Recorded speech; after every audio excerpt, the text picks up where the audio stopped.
Hello guys, it's been a long time without talking. I hope ko mumeze neza. Harashize igihe kinini tudaheruka kuvugana, ariko nyine bahaye ikaze kuri channel yanyu mukunda cyane. Bahaye ikaze kandi nanabashimira abantu mwabashije gukora subscribe, mwarakoze cyane, Imana ibahe umugisha.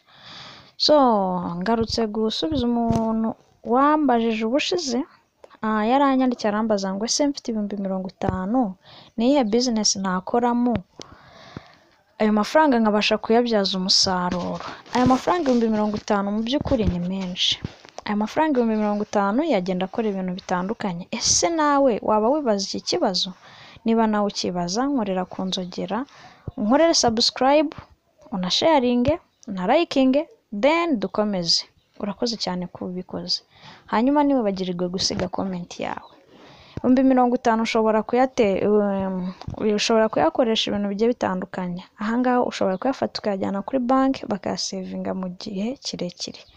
Ahangaho ibikoze gutya, aya mafaranga ashobora kunguka hagati ya 5% hagati ya 2% kugeza kuri 5% buri mwaka. Ibi bisobanuye ko 50,000 ashobora kuba 51,000 kugeza ku 52,000 nyuma y'umwaka umwe. Iyo yari business ya mbere ushobora gukoramo. Business akaye ushobora gukora, ushobora kuyashora mu bucuruzi. Aho ibicuruzwa byawe waranguje 50,000 bishobora kunguka 10% ndetse no kugera ku kigero cya 30%.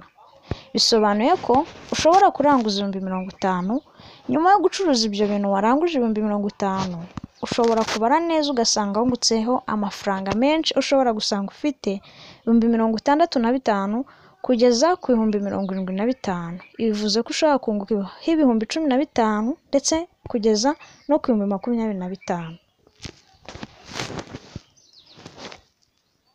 Reka tuze kuri business ya gatatu ushobora gukora. Iyi business ya gatatu ushobora gukora mu 50,000, ushobora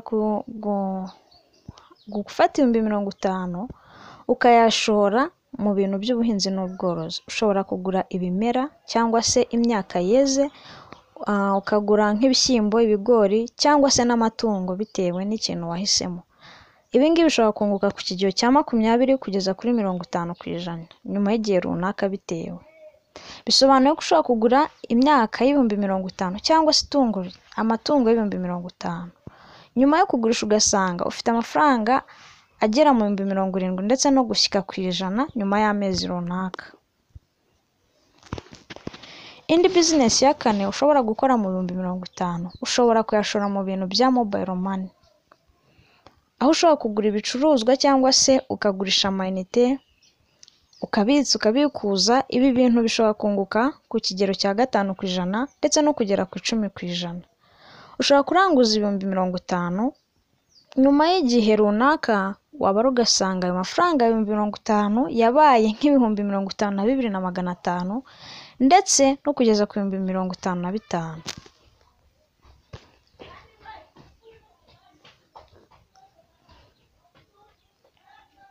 Reka tugaruke ku yindi business ariyo ya nyuma tugiye kuvuga. Aya ngaya 50,000 ushobora kuyashora ku bucuruzi bwa online nko kuri Facebook, Instagram, WhatsApp ndetse n'ahandi hantu hatandukanye. Ese nawe wari ufite ikibazo cy'uko ibintu bibaho? Waba uri kwibaza ngo ibi bishoboka bite? Niba nawe ufite amatsiko, wicikwa, banza ukore subscribe, siga comment, unalikinge, and then tuze dukomeza, nzabigusobanurira nyuma. Hanyuma, thank you for watching. Mwarakoze kunshyigikira, kunkurikira ndetse no kuntega amatwi no kumpa umwanya wanyu. Hanyuma, ikintu cyane igamije naguba ibitekerezo bigiye bitandukanye, hanyuma tugakomeza. Murakoze cyane. Ntuzacikwe na video y'ubutaha aho nzaza nkusobanurira ibintu byose ufite by'amatsiko ku bijyanye na online businesses. Thank you very much. Njye nitwa Biton. Bye bye.